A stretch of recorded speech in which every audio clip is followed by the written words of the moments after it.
Los Angeles, California, 1967.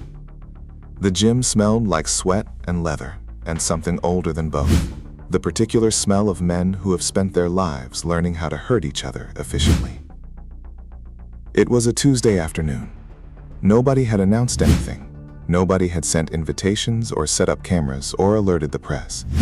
And yet 12 people inside that room, trainers, cornermen, a pair of sparring partners, a boxing writer who happened to be in the wrong place at the exact right time, would spend the rest of their lives trying to find the words for what they witnessed in the space of 8 seconds. 8 seconds. The length of a stoplight changing. The length of a deep breath held and released. 8 seconds that neither man ever discussed publicly, that no footage captured, that no official record acknowledged. 8 seconds. That people who were there still lower their voices to describe, even now, even decades later, as if the room might still be listening. This is what happened. To understand that afternoon, you have to understand what each man represented in 1967. Not what they would become, what they were.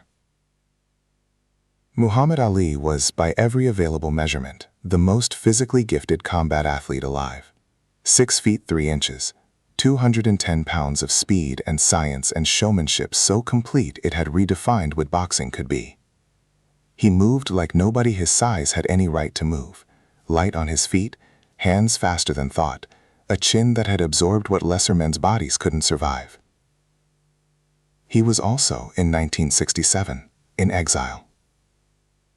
The United States government had stripped him of his boxing license for refusing military induction. He couldn't fight professionally. He had nowhere to put the energy that had been building in him since he was a child in Louisville, the engine that had run on competition, on the crowd, on the specific electricity of someone trying to take from you what you'd spend your whole life building. He was training anyway. He trained every day, the way the ocean moves every day, not because there's somewhere to be, but because stopping isn't an option. He'd commandeered gym space in Los Angeles while working on a Broadway show. His trainer was there. His sparring partners were there. The whole infrastructure of Muhammad Ali fight machine operating without a fight to aim at. He had too much energy and nowhere legal to spend it. That was Ali in 1967. Now, Bruce Lee was 30 years old.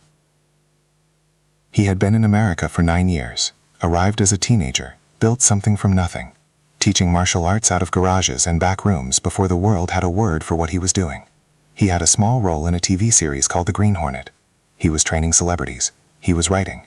He was thinking, always thinking, the philosophical engine running underneath everything, questioning and dismantling and rebuilding. He was not yet Bruce Lee the way the world would come to know that name. He was still becoming it. But those who trained with him, who had felt what his hands could do, who had stood in front of him on a mat and tried to understand what they were experiencing, they already knew. They knew the way you know a storm is coming before the clouds have fully formed, something in the air, something in the quality of the light. He was 5 feet 7, 140 pounds. And he had been invited to Ali's gym by a mutual connection, a trainer named Eddie Alcott who had worked with both men separately and had spent approximately 18 months trying to make this meeting happen, with no clear idea of what he actually wanted from it. He just knew. The way people who are around greatness develop a sense for these things, he just knew these two men needed to be in the same room. Ali was shadowboxing when Bruce Lee arrived. He didn't stop. He was in the middle of something. 3-minute rounds of pure movement. No bag, no partner, just Ali and the air, and the perfect silent conversation between a fighter and his own potential. He moved around the ring like weather, fluid, continuous, one motion bleeding into the next without seams. Bruce Lee stood at the edge of the ring and watched. He didn't interrupt. He didn't announce himself. He stood with his arms loose at his sides and watched with the quality of attention that people who trained with him always described first. The watching. The way he took in movement. Absorbed it. Filed it. Understood it at a level that was almost uncomfortable to observe from the outside. Ali finished his round. Toweled off. Turned. He looked at Bruce Lee for a moment. Then he grinned. Ali's grin was its own force of nature, wide and genuine, and slightly dangerous. The grin of a man who finds something genuinely funny about the universe, and is always in on the joke. "You're the Kung Fu man," he said. It wasn't an insult, not exactly, but it carried the casual confidence of someone who exists at the center of gravity of their world, and meets everything at the perimeter with mild, genuine curiosity. "I am," Bruce Lee said. "They tell me you're fast." "They tell me you're fast," Bruce Lee said. Ali laughed, a real one. Eddie Alcott, watching from the corner of the gym, exhaled for the first time in what felt like an hour. The introductions happened quickly after that. Names, brief history. The economy of two men who had both learned long ago that words are mostly formality. The real conversation happens in the body. Ali's sparring partners drifted to the edge of the gym. The boxing writer opened his notebook and then closed it, feeling obscurely that notes were the wrong instrument for whatever this was going to be. Ali leaned on the ropes. "So what do you do exactly?" he asked. "Kung Fu, what is that? You kick, you chop, what?" "Everything," Bruce Lee said. Ali raised an eyebrow. "Everything is available," Bruce Lee said. "Hands, feet, elbows, knees. Whatever the situation requires. No rules about which tool to use." "In boxing," Ali said, "you use your hands. 2 hands. That's it." He held up both fists. "And I can do more with these 2 hands than most men can do with their whole body." "Yes," Bruce Lee said. "I believe that." Ali looked at him. The agreement had surprised him. "But," Bruce Lee said, and he said it so quietly that several people in the gym leaned forward without realizing, "you've never been hit from the angle I'm thinking about." The gym went very still. Ali's eyes narrowed slightly, not in anger but in the particular focus of a man who has learned to evaluate threats the way a computer evaluates inputs. Fast, precise, automatic. He looked at this 140-pound man standing outside his ring. He looked at him for a long time. "Show me," Ali said. Eddie Alcott set up the space in the middle of the gym floor. No ring, no ropes, just open floor, the training mats cleared to one side, the heavy bags still hanging at the edges of the room, swaying slightly from the air currents as people moved. Ali came down off the ring platform and stood on the gym floor. Out here, without the ropes framing him, his size was different. Not larger, but more total. He occupied the space the way a champion occupies space, as if the room has been organized around him. He stood with his weight balanced, hands loose, watching Bruce Lee across about 8 feet of open floor. Bruce Lee stood opposite him. He had not changed his clothes or prepared in any visible way. He stood in the same position he always stood in, weight slightly forward, both feet grounded, hands open rather than fisted. The trainers had arranged themselves at the edges of the room without being asked, the instinct of people who have spent careers recognizing significant moments arriving unannounced. Nobody spoke. "What are the rules?" one of Ali's cornermen asked. Bruce Lee glanced at him briefly. "There aren't any," he said. "That's the point." Ali smiled at that. He recognized the philosophy even if the art was foreign. The sentiment was familiar. He'd spent his whole career arguing with people who wanted to contain what he did inside the rules of what boxing was supposed to look like. "Okay," Ali said. "No rules." He raised his hands. The motion was unconscious, 20 years of muscle memory bringing the guard up before the mind had even decided to engage. The hands were extraordinary even at rest, fast-twitch weapons wrapped in 10 ounces of leather, held with the effortless elevation of a man who has held that guard for more waking hours than most people spend at anything. "One condition," Bruce Lee said. Ali waited. "Neither of us is trying to injure the other." A slight pause. "This is information, not combat." Ali nodded slowly. "Information," he repeated, as if testing the word in his mouth.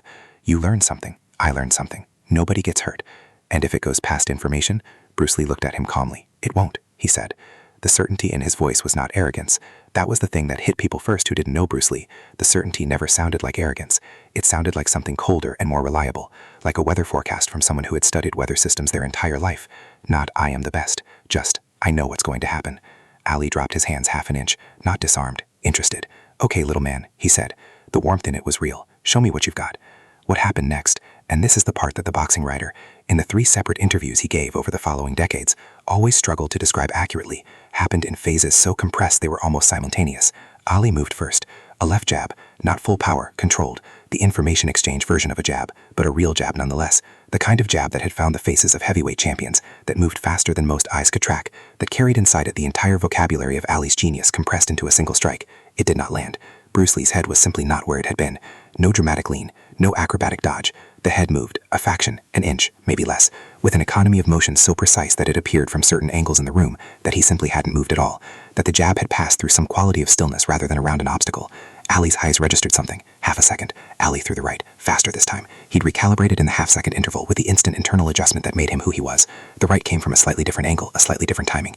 It also didn't land. Same quality of non-presence. The target was there, and then it wasn't, and the punch moved through the vacated space like a hand through smoke. 2 seconds. Ali reset. Something had shifted in his face. The casual interest was gone, replaced by genuine engagement. The face he made when he was actually thinking rather than performing thought. His feet moved, circling left. The footwork as natural as breathing. Bruce Lee moved with him, not matching him step for step. Something more fluid than that. Something that looked less like response and more like anticipation. Like he was moving to where Ali was going to be rather than where Ali was. 3 seconds. Ali threw a combination, jab, right jab, fast enough that the men at the edges of the room lost the individual strikes in the sequence, saw only the blur of intent. None of them landed. Bruce Lee had not retreated. He had not put distance between them. He was, if anything, closer than before, inside the combination, in the space that boxing doesn't have a clean concept for, the space where the arms are too extended to generate power, and the body hasn't caught up to where the hands have gone. He was inside Ali's reach. In boxing, that space belongs to the bigger man. Inside the reach of a heavyweight champion is not somewhere a 140-pound man is supposed to survive. 5 seconds. Bruce Lee's right hand moved. It was not a punch. Not exactly. It wasn't. The boxing writer spent a full paragraph in his later account trying to classify it before giving up and calling it a touch with intent.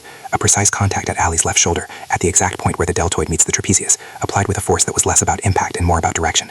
Ali's body moved. Not far. 3 inches. Maybe 4.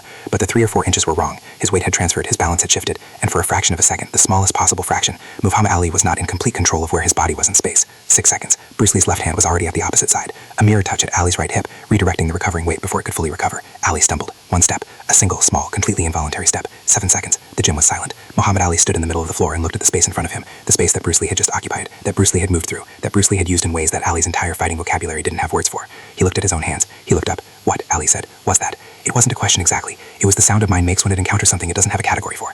The gym stayed quiet for longer than felt natural. Not the quiet of an empty room, the quiet of a room full of people who have just witnessed something that hasn't finished processing yet, something that arrived faster than understanding, and is still working its way through the nervous system, still looking for the right shelf to rest on. Ali's cornermen exchanged a look. The sparring partners, both of them experienced fighters with combined records that would fill a wall, they said nothing. One of them later described the sensation as watching a card trick performed on reality itself. The kind of trick where you know there's an explanation, you know it's mechanical, you know if someone walked you through it step by step it would make complete sense. But in the moment, in the actual lived moment of it, your brain simply files it under impossible and moves on. Ali hadn't moved from the spot where he'd taken that single involuntary step. He was still looking at Bruce Lee with that expression, the one that had replaced the grin, the casual confidence, the championship certainty. The expression was harder to name. Not shock exactly, not embarrassment, something more interior than either of those. The expression of a man running a very fast calculation on a very unexpected set of numbers. Bruce Lee stood across from him, hands loose, weight balanced, waiting. Not triumphant, not performing, just present. "Do that again," Ali said. His voice was different. The showman's warmth was still there, but underneath it something new had appeared, genuine hunger, the specific hunger of a competitor who has just been shown a door they didn't know existed. "Which part?" Bruce Lee asked. "All of it." A pause. "The thing where you moved inside, the touch, how you knew where I was going." Bruce Lee considered this for a moment. "I didn't know where you were going," he said. "I knew where you were, and where you were told me everything about where you had to go next." Ali's eyes narrowed. "Say that again." "Your weight." Bruce Lee took 2 steps forward, not aggressive, deliberate, pedagogical. "When you throw the jab, your weight is here." He placed 2 fingers on Ali's left shoulder, so lightly it was barely contact, the same diagnostic touch from the exchange. "When you load the right, it transfers here." He touched the right hip. "The strike comes after the weight, always. The weight is the announcement." He removed his hands and stepped back. "If I read the weight, the strike is already old news." The boxing writer, in the corner with his notebook open but his pen not moving, said later that this was the moment, this explanation, these words, that changed the room more than the 8 seconds had, because the 8 seconds could be explained away as luck, as a small man's advantage of unorthodox style, as a controlled demonstration that wouldn't translate to real combat. But this was something else. This was the architecture of it. And Ali, who was, beneath all the theater and the championship belts and the magnificent noise of being Muhammad Ali, one of the most intelligent students of combat who had ever lived, Ali heard the architecture clearly. "You're reading the setup," he said slowly, "not the punch." The punch is already done by the time it arrives, Bruce Lee said. Responding to the punch means you're always behind. Responding to the setup means you're always ahead. Ali was quiet for a moment. Then, that's what I do. Yes, Bruce Lee said immediately. Exactly. That's precisely what you do. You read setup, you read weight and angle and shoulder drop. You respond to intention, not action. He paused. That's why you're impossible to hit cleanly. You already know. Ali stared at him. So you were doing to me, he said carefully, what I do to everyone else. I was trying to, Bruce Lee said. Ali let out a breath that was almost a laugh. Almost. What happened over the next hour was, by every account from the people who witnessed it, something that had no precedent and has had no repetition. Two men who had independently arrived at similar philosophical destinations from completely different directions, discovering in real time that they had been working on the same problem. Ali sat on the edge of the ring platform. Bruce Lee stood on the floor below him. The corner man and sparring partners had mostly drifted to the edges of the room, giving the two of them space without being asked, with the instinct of people who recognize that what they're watching is private, even though it's happening in front of them. In boxing, Ali said, we talk about the jab setting up the right, the feint setting up the combination. He was working through something as he spoke, the way he always worked, out loud, in motion, the thinking and the talking happening simultaneously. Everything is a setup for something else. You read the setup, you know the something else. Yes, Bruce Lee said. But in boxing, there are rules about what the something else can be. It's always another punch. The feet, the body, they're only there to put the hands in position. He looked at Bruce Lee. You don't have that limit. No. So your read is wider. You're not just reading setup for punches. You're reading setup for everything. Kicks, throws, the movement itself. The whole body is a weapon, Bruce Lee said, which means the whole body is information. Every movement tells you something. Most people just don't know how to listen. Ali was quiet for a moment. In the ring, he said, I used to drive my trainers crazy. Angelo, he meant Angelo Dundee, his legendary trainer. Angelo would set up game plans. He'd say, here's how we handle this guy, here's the pattern. And in the fight, I'd throw the plan away in the first round. Because the opponent told you something different. Because the opponent was something different than the plan said he was, and I could feel it. In the first 30 seconds, I could feel what he was actually doing as opposed to what people thought he was doing. He paused. Angela used to say I was making it up, that I was just winging it. A slow smile. I wasn't winging it. I was reading. You were always reading, Bruce Lee said. You built your entire style around the read. The rope-a-dope, he referenced the famous strategy Ali had been developing, the one that would define the rumble in the jungle 7 years later. That's not defense. That's provocation. You make the opponent read you wrong. You show them a setup that leads them somewhere it doesn't actually go. Ali stared at him. Nobody, he said quietly, has ever described that the way you just described it. Because most people are watching your hands, Bruce Lee said. I was watching your weight. A silence settled between them. Not an uncomfortable silence. The kind that belongs to two people who have just said something real and are letting it land. Outside the gym, Los Angeles went about its afternoon. Traffic, voices, the distant sound of a television from somewhere in the building. The hum of a city that had no idea what was happening in this room. Can I ask you something? Ali said. Yes. How fast are you, really? He wasn't asking about the exchange. He was asking something larger. Something about the category Bruce Lee existed in. I've seen fast. I've fought fast men. Guys who trained their hands till the speed was something you couldn't believe. How does that compare to? He gestured at Bruce Lee in a way that tried to indicate the totality of what he'd just seen. Bruce Lee thought about the question. Speed is not one thing, he said finally. There is physical speed, the raw velocity of the body part moving. That can be trained. That is trainable, measurable, improvable. He paused. And then there is what I think of as decision speed, the interval between perception and response, between seeing and moving. That is a different quality entirely, and that is where the real gap lives. Decision speed, Ali repeated. Most fighters are fast. Many fighters are very fast, but between the moment they perceive a threat and the moment their body responds, there is a gap. A tiny gap usually, fractions of a second. He held up 2 fingers close together. Training closes the gap, but almost nobody eliminates it. Almost nobody. Bruce Lee said nothing. Ali looked at him for a long moment. You've eliminated it, he said, not a question. I've reduced it as far as I know how to reduce it, Bruce Lee said. Whether it's eliminated, I'm not sure anything is ever fully eliminated, but it's small enough that in practical terms, Ali said, the response is already happening before the threat is finished arriving. Yes. Ali exhaled slowly. That's not martial arts. That's not kung fu or boxing or any style. That's a different relationship with time. Bruce Lee looked at him with something that might have been the closest he came to showing surprise. Because that was exactly right. That was exactly, precisely the thing he'd been trying to articulate for years. In his journals, in his teaching, in the philosophy he was building that would eventually become Jeet Kune Do. The relationship with time. The compression of the interval between stimulus and response until the two things were functionally the same event. Yes, he said simply. And something passed between them in that word. The recognition that happens when two people who have been working alone on the same idea finally find each other. They sparred again. Not with the controlled purpose of the first exchange, something more open this time, more genuine. The information exchange framing still in place, but looser. Ali moving with his extraordinary fluid footwork, Bruce Lee tracking him with that anticipatory quality. Both of them operating at a level of sophistication that made the cornermen watching feel, as one of them later put it, like they were watching chess played at a speed they couldn't follow. Ali threw a jab. Bruce Lee's response was not to dodge it. He stepped into it, catching Ali's extending arm at the wrist with a touch so precise and so perfectly timed that Ali's own momentum redirected, a degree off the original line. The jab didn't land, but more than that, Ali's weight, following the punch's momentum, was now distributed in a direction he hadn't intended. A half-second of managed imbalance. In that half-second, Bruce Lee's left hand was already at Ali's hip, the same point he'd identified earlier, the weight transfer node, hands loose. The whole sequence had taken less than 2 seconds. Ali stood there with his right foot in the wrong place, his weight slightly wrong, and an expression on his face that the boxing writer described in his notes, later in the cab ride home, writing furiously, as delight.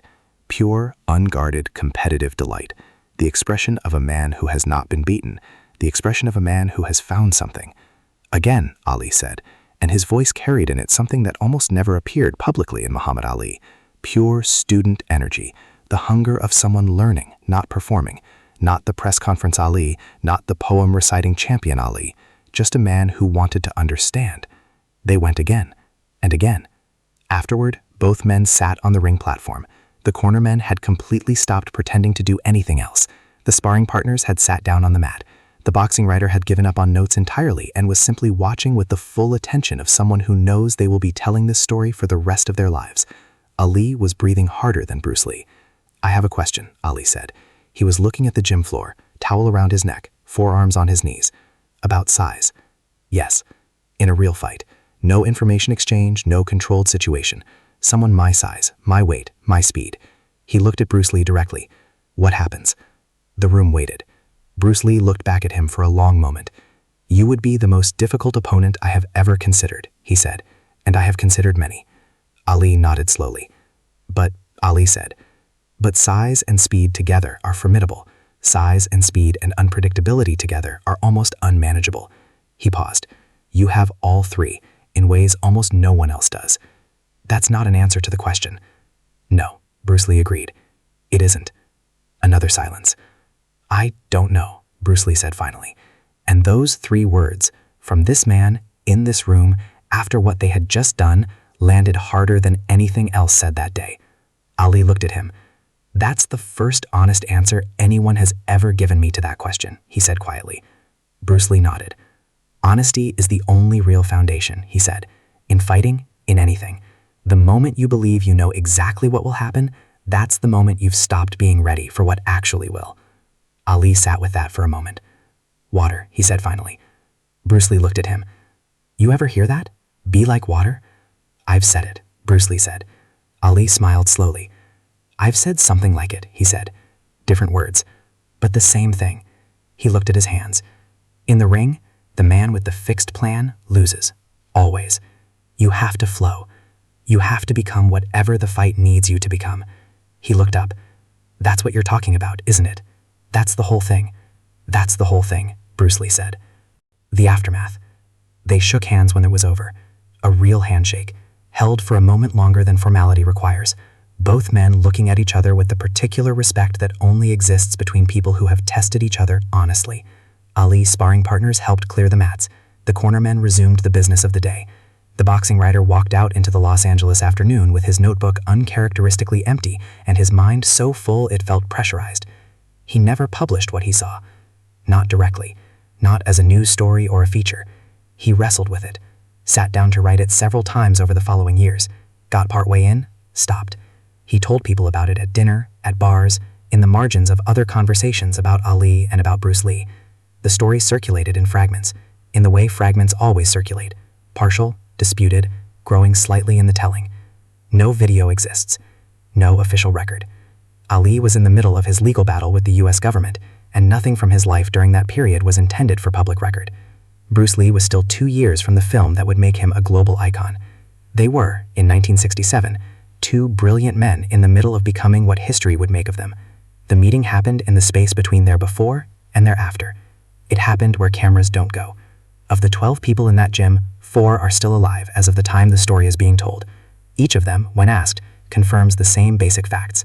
The 8 seconds, the exchange on the floor, the hour of conversation afterward. And all 4 of them, unprompted, independently, use the same word when they try to describe the feeling in that room. Rare. It was rare, one of the former cornermen said in an interview decades later. Like something rare, like a thing that only exists once. 2 men who were both the best at what they did, and what they did turned out to be the same thing underneath, and they found each other one Tuesday afternoon in Los Angeles, and nobody even knew it was happening. He paused. I've been in gyms my whole life. I've seen great fighters. I've seen Ali in his prime, and I've seen men who could do things with their bodies that shouldn't have been possible. But I've never been in a room that felt like that room felt. He thought for a moment. Like the air was paying attention. Muhammad Ali lost 3 years of his career to exile. He came back in 1970 and reclaimed everything, fought Frazier and Foreman and Norton, and became something larger than a champion, became a symbol, became in the fullness of time perhaps the most recognized human being on the planet. He never stopped being a student. That was the quality that outlasted everything, the championships, the politics, the illness that eventually silenced the voice that had announced itself to the world for 50 years, the student quality, the hunger to understand, to absorb, to find the thing under the thing under the thing. Bruce Lee died in 1973 at 32 years old. He left behind a body of work, films, writings, a philosophy of martial art and human potential that continues to shape the way people think about both, that has only grown in weight and reach with the passage of time. He also left behind a concept, Jeet Kune Do, the way of the intercepting fist. Not a style, not a system, a principle. The principle that the highest form of combat is not response, but anticipation. Not meeting the attack after it arrives, but intercepting it at the moment of its origin, in the weight shift, in the intention, in the announcement the body makes before the mind has consciously decided anything. Intercept the thought, not the fist. 2 men arrived at that principle from different directions. One through 15 years of boxing, through thousands of rounds with the best fighters alive, through a body that moved like a theorem and a mind that processed combat like a language. One through a childhood of Wing Chun, through philosophical inquiry, through the systematic dismantling of every limitation his art had inherited, through the construction, from scratch, from first principles, from the question what actually works, of something that had never existed before. Both of them understood that the greatest weapon is not power, not size, not even speed in its most obvious form. The greatest weapon is reading, the ability to know what is coming before it comes, to be at the place the strike is going before the strike decides to go there, to have already answered the question the opponent hasn't finished asking. That understanding doesn't fit neatly into a single art. It doesn't belong to boxing or kung fu or wrestling or any discipline that has a name and a rule book and a belt system. It belongs to the space between all of them, the space where 2 men stood one Tuesday afternoon in a Los Angeles gym and showed each other what they'd each found alone. 8 seconds. That's all the public record would have seen if there had been a public record. A small Asian man and the greatest heavyweight who ever lived, standing 8 feet apart on a gym floor, moving together for 8 seconds.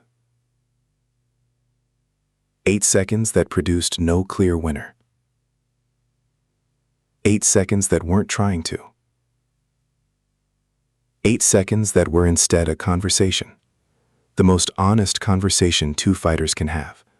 The one that happens in the body before the mind can complicate it with pride or strategy or the weight of reputation. Ali felt it. Bruce Lee already knew it. And somewhere in those 8 seconds, in the jab that didn't land, in the touch that redirected, in the single small involuntary step that contained an entire education, something passed between them that neither man could have fully articulated and neither man ever tried to. Some things are not for language. Some things live only in the body. In the weight shift and the read and the response that is already happening before the threat has finished deciding to arrive. In the 8 seconds between 2 geniuses. In the silence afterward. In the air paying attention. If you always put limits on everything you do, physical or anything else, it will spread into your work and into your life. There are no limits. There are only plateaus, and you must not stay there. You must go beyond them. Bruce Lee. 2 legends, 1 room.